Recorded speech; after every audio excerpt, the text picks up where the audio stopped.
रखा है जीवन में, और उस धरती को छोड़ने के बाद स्वर्ग और नरक हमारे जीवन में आता है। हालेलुया। प्रभु यीशु ने कहा सकरा है वो मार्ग जो जीवन को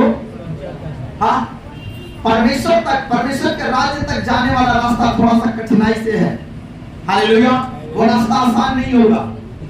दुनिया झूठ बोलता है आपको, कई बार है ना ऐसी स्थिति आता है, मगर आप ऐसा कर नहीं पाते, बोल नहीं पाते। हालेलुया।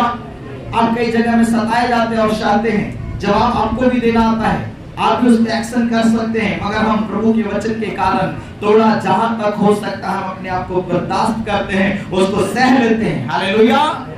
हालेलुया। सुनिए, परमेश्वर का वचन हमको बांटता नहीं है, परमेश्वर का वचन हमको क्या करता है, एक बना रहा है। हम प्रभु में आके क्या हो रहे हैं, एक हो रहे हैं। हालेलुया। जो परमेश्वर के परिवार इस दुनिया में बिखर गया, जो परमेश्वर के घर जगह नहीं है, अपने थोड़ा सा दांत को बंद रखने का कोशिश कीजिए। आराधना को सीरियस लो, जब प्रचार सुनते सीरियस लो, ये मजाक का टाइम नहीं होता है। इसलिए वचन क्या कहता है,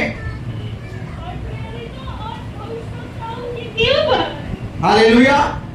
सुनिए, लिखा है इसलिए अब तुम विदेशी और मुसाफिर नहीं रहे, परंतु पवित्र लोगों के संगी और स्वदेशी और परमेश्वर के घराने के हो गए। अब परमेश्वर आपको अपने घराने में ले जाना चाहता है, परमेश्वर आपको स्वर्ग का जगह में लेके जाना चाहता है, क्योंकि वो अपने घर का हिस्सा आपको बनाया है। उसने आपको अपना बेटा बनाया, आपको अपना बेटी बनाया है, और वो चाहता है कि तू नरक की आग में ना जाए। मेरी आज्ञा में चल, मेरे वचन में चल, मेरी व्यवस्था को पूरा कर, दुनिया में मेरी इच्छा को पूरा कर, ताकि जब तू दुनिया को छोड़े तो मैं तुझे अपने स्वर्ग राज्य में ग्रहण करूं। और बाप और बेटे का रिश्ता ऐसे नहीं पूरा हो जाता है।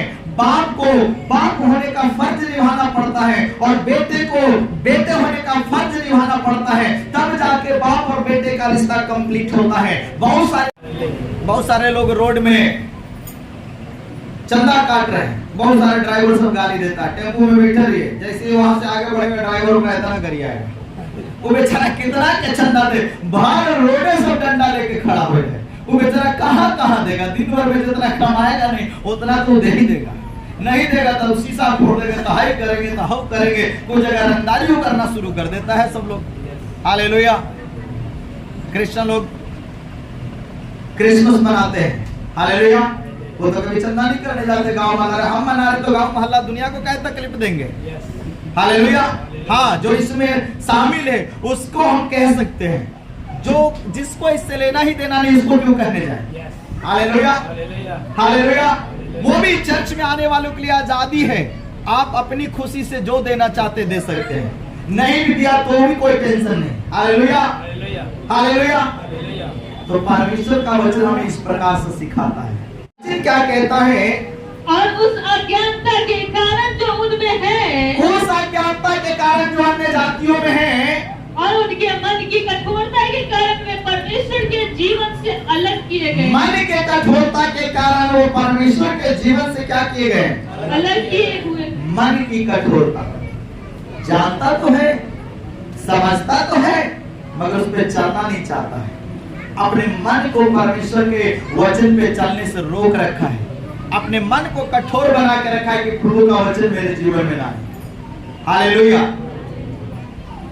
सो वचन कहता है वो अपने मन की कठोरता के कारण वो परमेश्वर के जीवन से क्या किए गए हैं, अलग किए गए हैं, और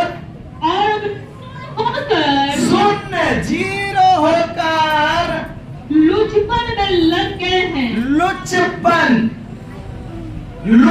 में लग गया, परमेश्वर के जीवन से अलग किया गया तो बुरे कामों में लग गया, और कि सब प्रकार के गंदे काम लालसा से किया करे। सब प्रकार के गंदे काम क्या करे, लालसा कुछ होगा, रोना गाना पछताना, पुरानी यादें नई यादें, आप सब कुछ देखेंगे करेंगे, सब कुछ अफसोस। हालेलुया। ये कब खत्म होगा, आखिरी न्याय के बाद। आखिरी न्याय के बाद परमेश्वर अपने लोगों को जो स्वर्ग में होंगे उनका ये पूरा धरती की बात इधर से खत्म कर देगा।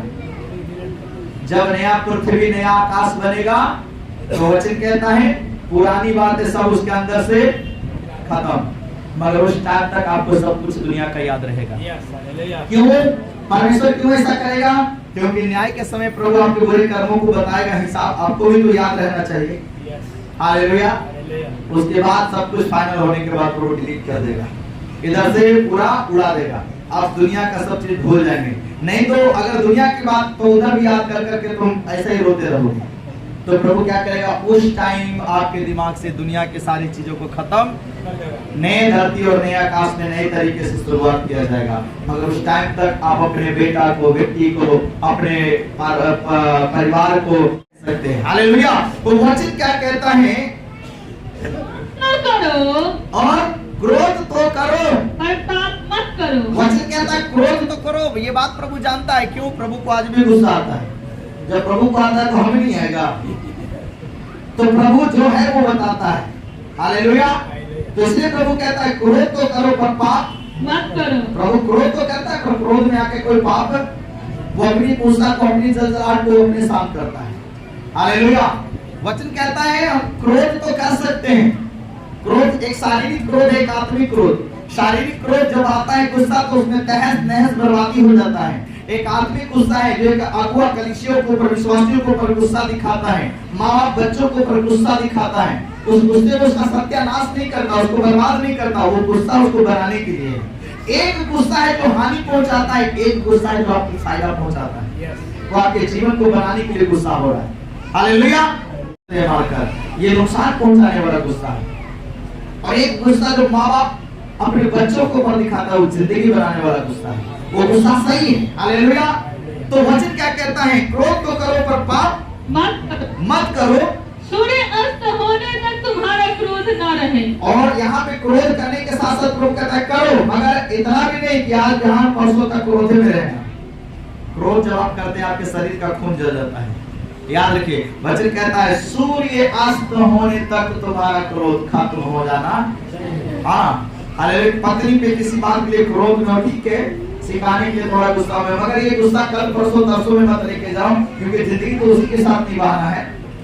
हालेलुया। ठीक है, गलती हो गया क्षमा करो, पति से गलती हो गया पत्नी भी क्षमा करो, हो गया जख्मी हो गया, फिर उसी चीज को आज बयान परसों तरसों तक नहीं। वचन कहता है तुम्हारा क्रोध सूर्यास्त होने से पहले समाप्त होना चाहिए, मेल मिलाप कर लेना चाहिए। हालेलुया। पत्नी और पति अगर बीच में ऐसा कुछ होता